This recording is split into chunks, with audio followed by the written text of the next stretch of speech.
गुरु प्यारी साध संगत जी, सभी को प्यार भरी राधा स्वामी। हमारे चैनल पर नए हैं तो लाइक सब्सक्राइब कर दें।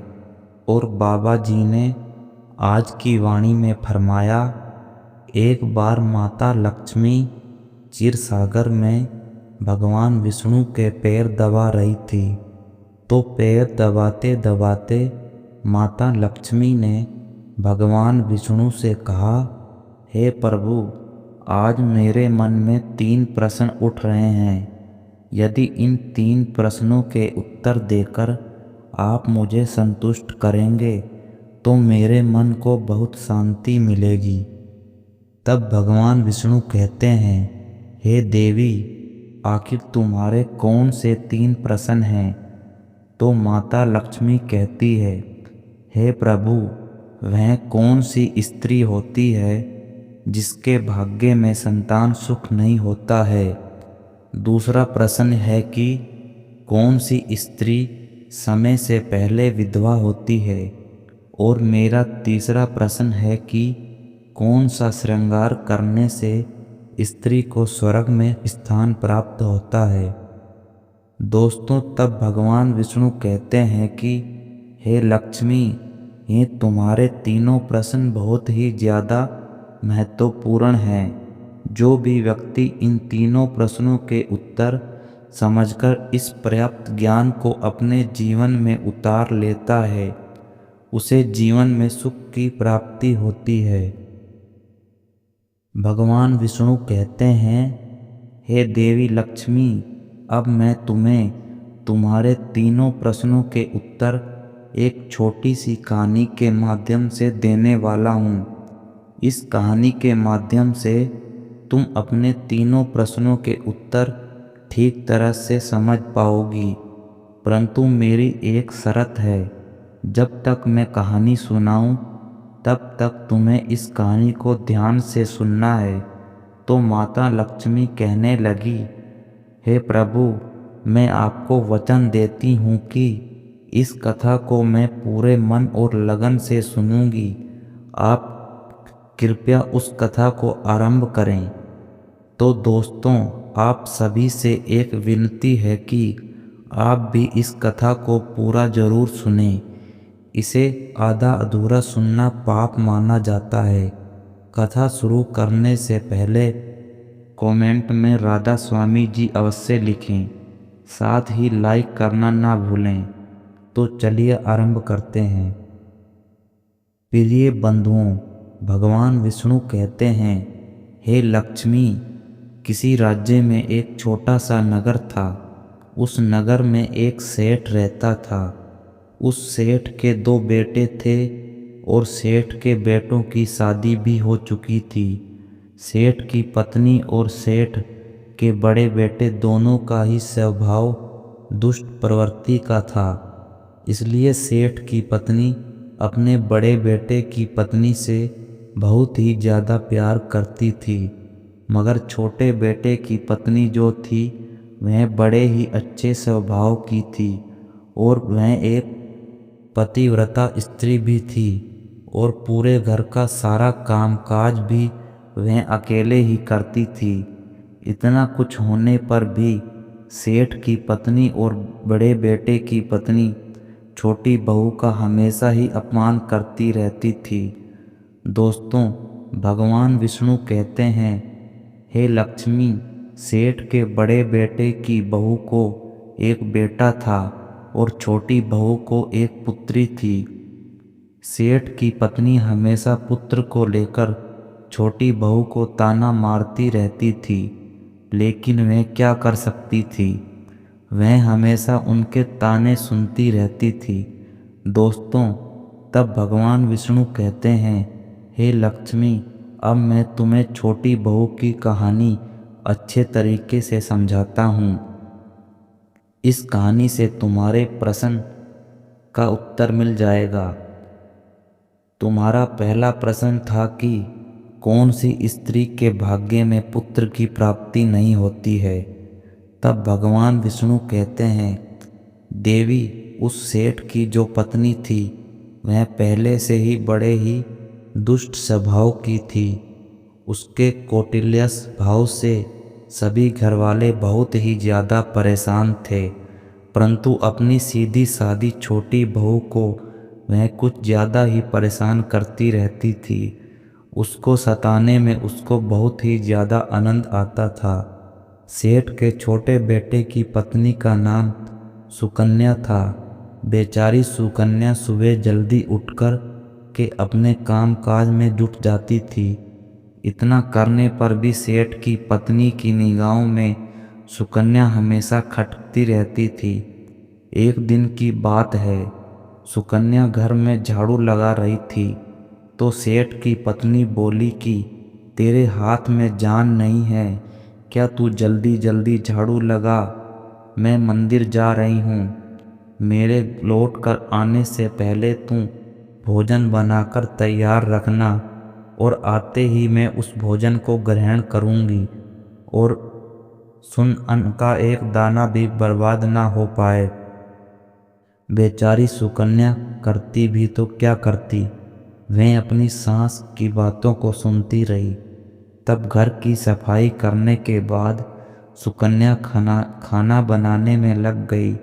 खाना बनाते समय वह मन में सोच रही थी कि मैं इतना काम करने के बाद भी एक पल के लिए चैन की सांस नहीं ले पाती हूँ और मेरी सास हर समय मेरे काम में कोई ना कोई गलती निकालती रहती है।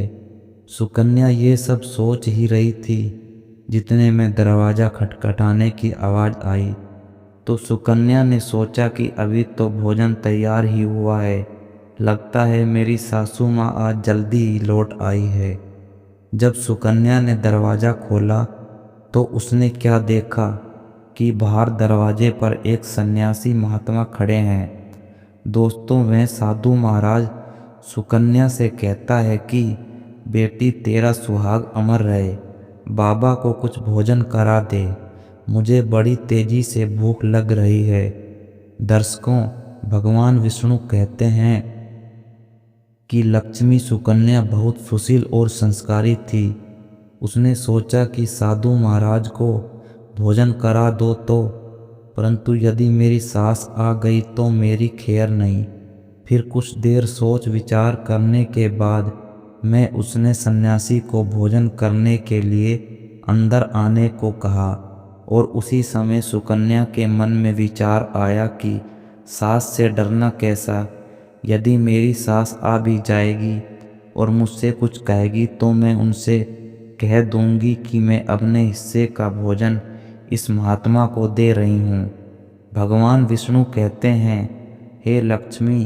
फिर ऐसा सोच करके सुकन्या साधु को अंदर ले गई और अतिथि धर्म का पालन करते हुए उस साधु को भोजन कराने लगी।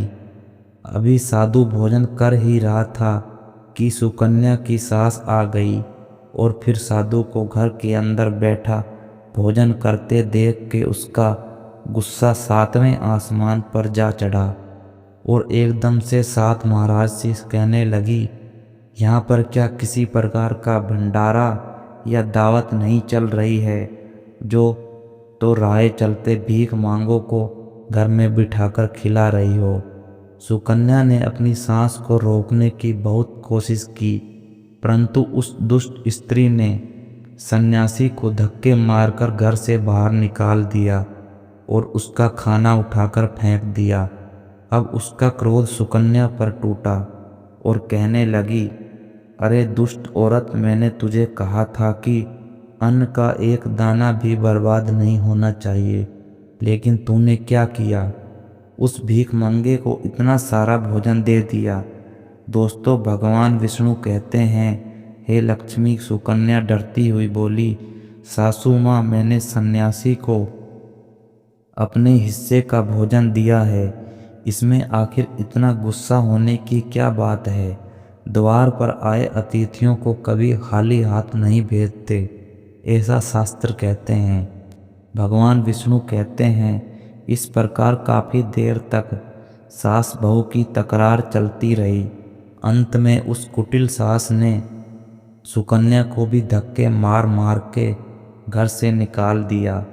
अब वह बेचारी रोती हुई घर का दरवाज़ा पीटती रह गई, परंतु उसकी सांस पत्थर जैसी बन गई। उसका दिल नहीं पसीजा। अब सुकन्या के पास में एक ही रास्ता बचा था कि वह अपने मायके में लौट जाए। दर्शकों, भगवान विष्णु कहते हैं, हे लक्ष्मी, इस प्रकार सुकन्या दुखी होकर के अपने मायके के लिए निकल गई और बीच रास्ते में एक घना जंगल भी पड़ता था। सुकन्या भूख से, प्यास से तड़पती हुई अपने मायके के लिए चली जा रही थी। तभी अचानक जोरों से बादल गरजे और मूसलाधार बारिश शुरू हो गई। भगवान विष्णु कहते हैं, बारिश से बचने के लिए सुकन्या ने एक पेड़ की शरण ली, लेकिन वर्षा का वेग इतना तेज था कि बचना मुश्किल हो गया था। अब उसी पेड़ की जड़ में एक कोठर बना था। सुकन्या ये सोचकर उसमें घुस गई कि बारिश रुकने के बाद में वह बाहर निकल आएगी और जब तक वर्षा हो रही है वह कोठर के अंदर बारिश से अपनी सुरक्षा कर सकती है। दर्शकों, भगवान विष्णु कहते हैं, हे लक्ष्मी, जब सुकन्या उस पेड़ के कोठर में घुसी तो उस कोठर के अंदर उसे एक साधु मिले। फिर संत ने कहा, बेटी रोना बंद करो। मुझे मालूम है कि तुम्हारे घर वाले तुम्हारा अनादर इसलिए करते हैं कि वह दुष्ट प्रवृत्ति के हैं और तुम्हें ताना इसलिए मारते हैं कि तुम्हारी जेठानी को पुत्र की प्राप्ति हो गई है और तुम्हें अभी तक पुत्र की प्राप्ति नहीं हुई है। इसलिए तुम चिंता मत करो, मैं तुम्हें एक पर्ची देता हूँ। इस पर्ची में जो उपाय लिखा है उसे पूरी निष्ठा से करना और फिर तुम्हें एक गुणवान पुत्र प्राप्ति होगी। दर्शकों, इस प्रकार वह संत महात्मा पर्ची देकर वहाँ से अंतर्ध्याय हो गए। उधर जब वर्षा बंद हो गई तो सुकन्या को ढूंढता हुआ उसका पति वहाँ पर पहुँच गया और फिर सुकन्या मायके ने जाकर उसी जंगल में एक कुटिया बनाकर रहने लगी। भगवान विष्णु कहते हैं, हे लक्ष्मी, एक दिन की बात है, सुकन्या को पुत्र का ख्याल आया और सोचने लगी कि यदि मेरे पास में भी एक पुत्र होता तो ससुराल में मेरी भी इज्जत होती। वह ऐसा सोच ही रही थी कि उसे संत की दी हुई वह पर्ची याद आ गई और जब सुकन्या ने पुत्र प्राप्ति के लिए उस पर्ची को पढ़ा तो उसमें लिखा था कि बेटी, पुत्र प्राप्ति के लिए हमेशा स्त्री को रात्रि के समय पुरुष के बाईं तरफ सोना चाहिए। ऐसा करने से कुछ समय के बाद में बाईं कर लेटने से नाक का दायां स्वर और दाहिनी करवट लेने से नाक का बायां स्वर चालू हो जाता है और फिर जब भी पुत्र प्राप्ति की इच्छा हो तो उस स्थिति में मिलन से पहले यह निश्चित कर लेना चाहिए कि पुरुष का दायां स्वर चलने लगे और स्त्री का बायां स्वर चलने लगे, उसी समय गर्भधारण किया जाना चाहिए। ऐसा करने से निश्चित ही पुत्र की प्राप्ति होती है और इसके विपरीत नाक के स्वर चलने से पुत्री की प्राप्ति होती है।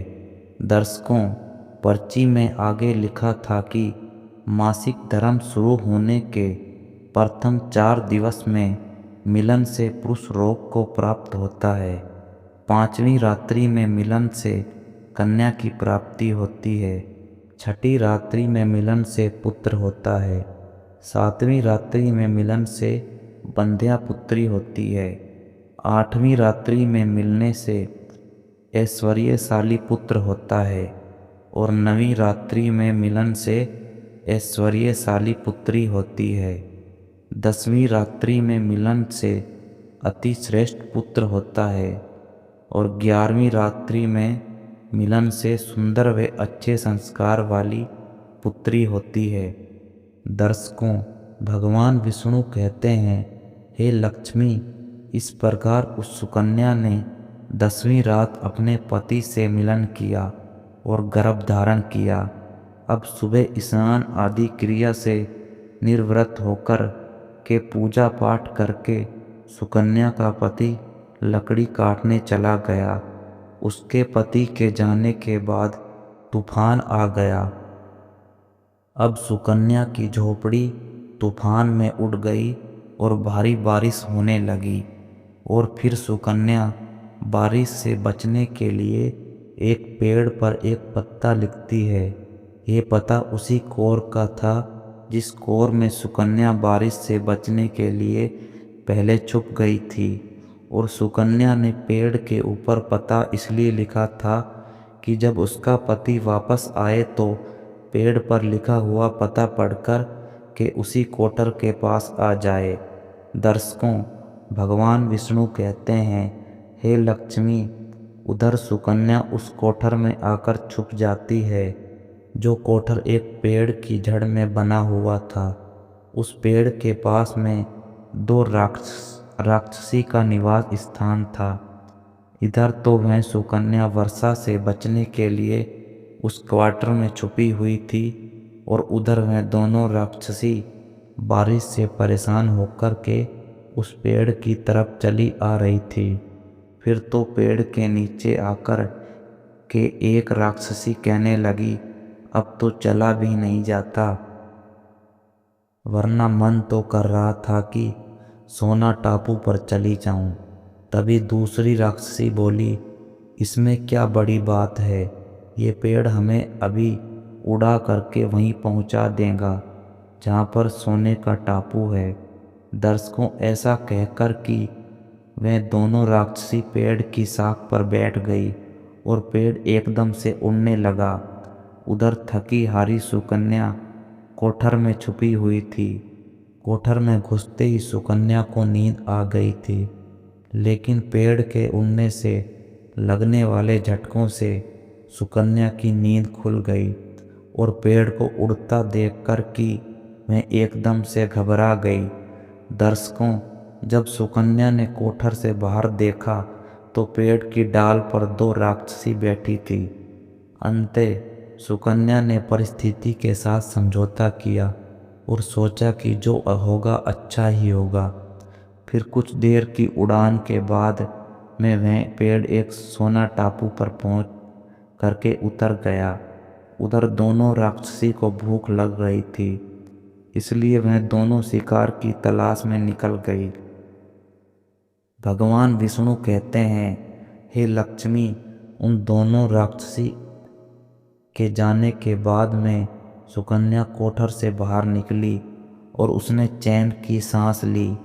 अब जैसे ही सुकन्या ने सोना टापू पर फैली रेत को देखा तो एकदम से अचंभित में पड़ गई कि ये रेत तो चमचमा रही है। और जैसे ही सुकन्या ने रेत को हाथ में उठाया तो एकदम से चिल्लाने लगी, अरे ये तो सोने की रेत है।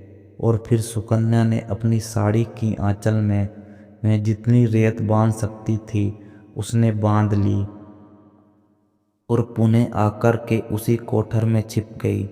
दर्शकों, भगवान विष्णु कहते हैं कि इधर तो सुकन्या का उस कोठर में वापस जाना हुआ, उधर दोनों राक्षसी पेड़ पर वापस आ गई और वह आपस में कहने लगी, आज तो भर पेट खाना खा कर के पूरी तृप्ति हो गई, अब चलो वापस लौट चलते हैं हम जहाँ से आए थे।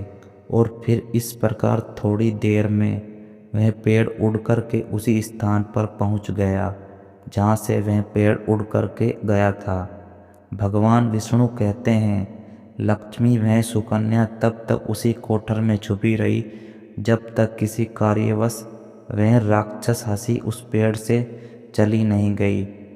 और जैसे ही वह दोनों उस पेड़ से चली गई, वैसे ही सुकन्या सोने की रेत लेकर उस क्वार्टर से बाहर आ गई और मन में सोचने लगी कि इतना सारा सोना देख करके मेरी सासू माँ खुश हो जाएगी और अब मैं अपने ससुराल वापस जाऊंगी और अपनी सासू माँ को इतना सारा सोना दूंगी।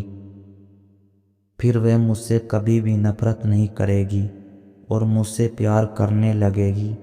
भगवान विष्णु कहते हैं, हे लक्ष्मी, इधर तो सुकन्या ऐसा सोच रही थी, तब तक सुकन्या का पति सुकन्या को ढूंढता हुआ उसी कोर की तरफ आ जाता है और सुकन्या अपने पति को सारी बात बताती है और अपने पति के साथ वापस अपने ससुराल पहुंच करके अपनी सासू माँ से कहती है, देखो सासू माँ, मैं आपके लिए क्या लाई हूँ।